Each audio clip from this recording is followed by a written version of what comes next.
Ya, kalau sekarang siapa aja yang mendakwahkan tauhid adalah Wahabi. Siapa yang mengajak kembali kepada Al-Quran dan Sunnah adalah Wahabi. Siapa yang sekarang ini mengajak pembaharuan Islam adalah Wahabi, maka ketahuilah bahwa Rasulullah SAW itu juga Wahabi, dan pas nama beliau Muhammad dituduh Wahabi seperti beliau. Wahabi betul, dia aliran sesat. Kita harus yakin Wahabi adalah aliran yang sesat menyesatkan.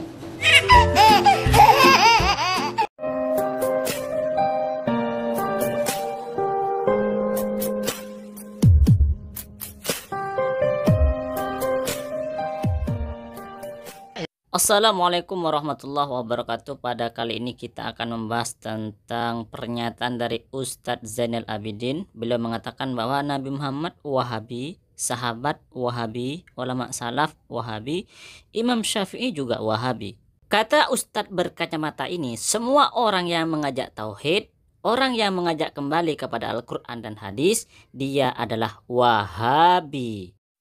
Kita lihat video lengkapnya tentang pernyataan beliau ini berikut. Ana tarik kesimpulan atau tarik kesimpulan gitu, Ustaz. Berarti empat imam mazhab itu, terus para ulama-ulama kita yang terdahulu, para sahabat sampai Rasulullah itu Wahabi. Ya, kalau sekarang siapa aja yang mendakwahkan tauhid adalah Wahabi. Siapa yang mengajak kembali kepada Al-Quran dan Sunnah adalah Wahabi. Siapa yang sekarang ini mengajak pembaharuan Islam adalah Wahabi, maka ketahuilah bahwa Rasulullah SAW itu juga Wahabi, dan pas nama beliau Muhammad dituduh Wahabi seperti beliau. Kemudian juga Abu Bakar, Umar, Utsman, Ali radhiyallahu anhum, yang di dalam banyak pernyataannya mengajak kembali kepada Al-Quran dan Sunnah di saat fitnah, juga Wahabi. Bagaimana Imam Asy-Syafi'i juga mengatakan, in sahal hadisu fahuwa madhabi, juga Wahabi. Bahkan Umar bin Abdul Aziz, khalifah yang memperbarui saat itu, dikembalikan umatnya kepada Al-Quran dan Sunnah, ajaran tauhid dimurnikan, juga Wahabi. Begitu juga Imam Syafi'i, mujaddid yang abad kedua, mengembalikan Islam ini kepada relnya, Wahabi. Imam Ahmad ibn Hanbal, yang di sana bersikeras mempertahankan Al-Quran ghairu makhluk, karena ingin menghidupkan ajaran salafun soleh, juga Wahabi.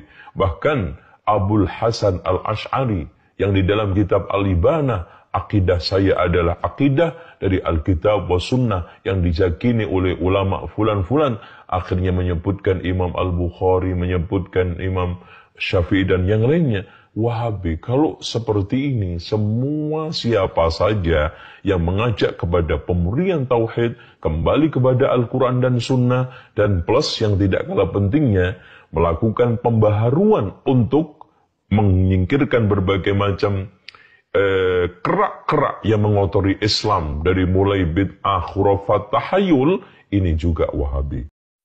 Sebenarnya pernyataan Ustadz Zainal Al-Wahabi ini merendahkan Rasulullah Sallallahu Alaihi Wasallam, merendahkan Nabi Muhammad. Kenapa kok merendahkan? Karena Nabi Muhammad adalah maksum, dijaga oleh Allah Subhanahu Wa Taala, tidak akan pernah keluar kekeliruan dari Nabi Muhammad Sallallahu Alaihi Wasallam. Apa yang disampaikan oleh Nabi Muhammad pasti benarnya, pasti lurusnya, pasti dari Allah Subhanahu wa Ta'ala, mulai dari perbuatan, perkataan, takrirnya Rasulullah, itu adalah semuanya benar, semuanya dari Allah Subhanahu wa Ta'ala. Sedangkan pendiri Wahabi, Syekh Muhammad bin Abdul Wahab, dia enggak maksum. Dia hanya manusia. Bisa saja dia salah di dalam ijtihadnya kalau memang dia berijtihad. Bisa saja dia keliru di dalam langkah-langkahnya, di dalam pikirannya, di dalam mengeluarkan hukumnya, di dalam memahami Al-Quran dan hadis. Bisa saja salah. Nah, orang yang maksum seperti Nabi Muhammad SAW yang tidak akan pernah salah karena dijaga oleh Allah, kemudian dinisbatkan berada di dalam sebuah naungan akidah, yang mana akidah ini dibawa oleh seseorang yang bisa saja salah. Bahkan seseorang ini pasti punya salah. Nah, kalau seperti ini punya adab enggak kepada Rasulullah? Jadi enggak pantas lah Rasulullah yang mana utusan Allah kemudian disebut sebagai Wahabi. Kalau Rasulullah disebut sebagai Wahabi itu kan artinya pengikut akidah Wahabi. Sama akidahnya dengan Wahabi. Nah, ini masalahnya di sini.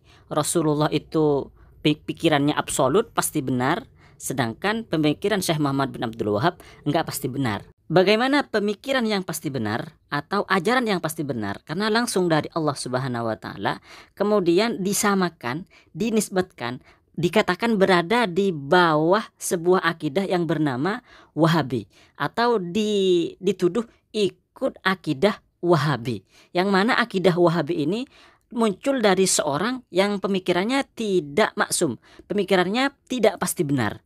Bisa saja salah, bahkan bisa dikatakan pasti ada salahnya. Maka sebenarnya pernyataan Al-Wahabi ini adalah merendahkan dan kurang adab, kurang ajar kepada Nabi Muhammad SAW. Baik, kita lanjutkan. Tauhid Nabi Muhammad SAW sudah pasti benarnya, karena langsung dari Allah Subhanahu wa taala. Tauhid ulama salaf juga kita yakini akan kebenaran tauhid ulama salaf, tauhid mereka. Karena apa? Karena ulama salaf lebih dekat kepada Nabi Muhammad SAW, langsung diajari oleh Nabi Muhammad, dari Nabi Muhammad ke sahabat, dari sahabat ke tabi'in, dan seterusnya. Dan semua orang yang percaya bahwa Nabi Muhammad adalah utusan Allah, Rasulullah, pasti menerima tauhidnya Nabi Muhammad SAW, pasti menerima ajaran Nabi Muhammad SAW. Dan begitu juga tauhid ulama salaf. Sedangkan tauhid Wahabi malah tauhid bid'ah, nggak pernah diajarkan oleh Nabi, nggak pernah diajarkan oleh sahabat dan ulama salaf. Tauhid Wahabi itu kan tauhid yang dibagi tiga itu, yang lahirnya dan konsepnya itu bukan dari ulama salaf, tetapi dari Ibnu Taimiyah. Dan konsep ini, tauhid bid'ah. Kenapa kami katakan bahwa tauhid Wahabi itu tauhid bid'ah? Karena bertentangan dengan Al-Quran dan bertentangan dengan hadis. Monggo dicek di konten kami, di video kami dengan judul Sisi Gelap Tauhid Wahabi. Di situ jelas bahwa tauhid Wahabi, uluhiyah, rububiyah, asma wa sifat itu bertentangan dengan konsep di dalam Al-Quran dan hadis. Ini juga, andaikan Wahabi itu konsisten kepada kaidah mereka, maka mereka tidak akan membagi bid'ah itu menjadi tiga, menjadi uluhiyah, rububiyah, asma wa sifat. Kenapa? Karena andaikan pembagian tauhid ini baik dan benar, pasti sudah diajarkan, sudah dibagi oleh ulama salaf, oleh para sahabat, oleh para tabi'in, sudah diajarkan bahwa tauhid itu adalah terbagi menjadi tiga, uluhiyah, rububiyah, asma wa sifat. Andaikan memang tauhid ini adalah tauhid yang baik, sebagaimana konsep bid'ah Wahabi. Berarti sebenarnya Wahabi itu juga ahli bid'ah. Ini malah di dalam akidah, di dalam masalah tauhid yang ahli bid'ah. Kalau tauhid Nabi Muhammad SAW dan ulama salaf itu diterima dan ingin dipegang oleh umat Islam, maka tauhid Wahabi itu ditolak oleh ahlul kiblah. Maksudnya adalah ditolak oleh umat Islam, oleh ahlus sunnah wal jamaah. Bahkan oleh Wahabi sendiri kadang ditolak itu tauhid Wahabi. Contohnya, Wahabi sesama Wahabi bertengkar dan saling mengkafirkan. Nah, ini apa kalau bukan menolak tauhid Wahabi? Wahabi menolak tauhid sesama Wahabi. Nah, ini. Baik, kita lanjutkan. Celoteh Wahabi. Biasanya ketika kita mengajak kepada mereka untuk bermadhab, dan kita bilang kepada mereka bahwa kita itu bermadhab Syafi'i, bermadhab Hanafi, bermadhab Maliki, dan seterusnya, dalam fikih itu bermadhab 4 itu, maka mereka menyanggah, mereka mengatakan begini, emang Nabi Muhammad itu bermadhab, emang sahabat itu bermadhab, emang tabi'in itu bermadhab. Apa madhab mereka? Mereka itu nggak bermadhab Syafi'i, kita kok harus bermadhab Syafi'i? Nah, biasanya begitu. Ustadz sekelas Firanda saja tidak mengharuskan bermadhab. Beda dengan kita Ahlus Sunnah wal Jamaah. Kalau di zaman sekarang maka kita harus bermadhab, ikut pendapat Imam Syafi'i misalnya. Kenapa? Karena kita nggak bisa langsung memahami Al-Quran dan hadis, langsung istimbatul ahkam kepada Al-Quran dan hadis. Berarti kita Ahlus Sunnah wal Jamaah meninggalkan Al-Quran dan hadis? Oh tidak. Kenapa?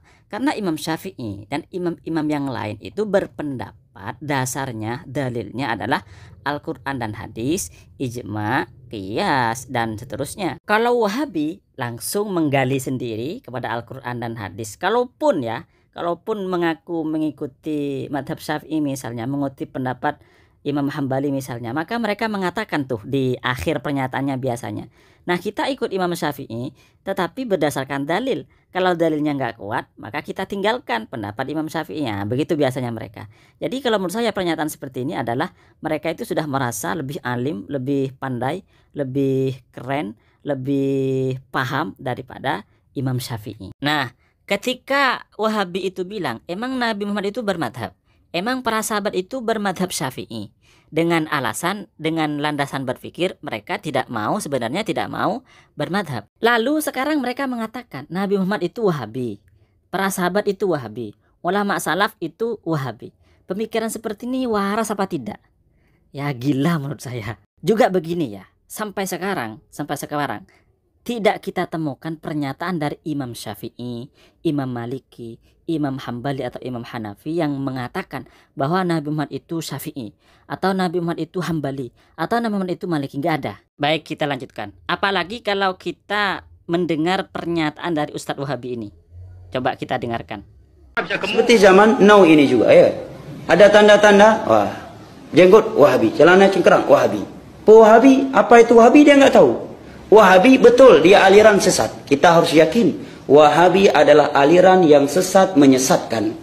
Kita harus yakin Wahabi adalah aliran yang sesat menyesatkan. Dari pernyataan Ustadz Farhan Al-Wahabi ini kita bisa tahu bahwa Wahabi itu sesat menyesatkan. Apakah Nabi Muhammad sesat? Apakah para sahabat sesat karena Wahabi? Baik, dari kami admin Najat Ngaji mengucapkan terima kasih banyak. Wassalamualaikum warahmatullahi wabarakatuh.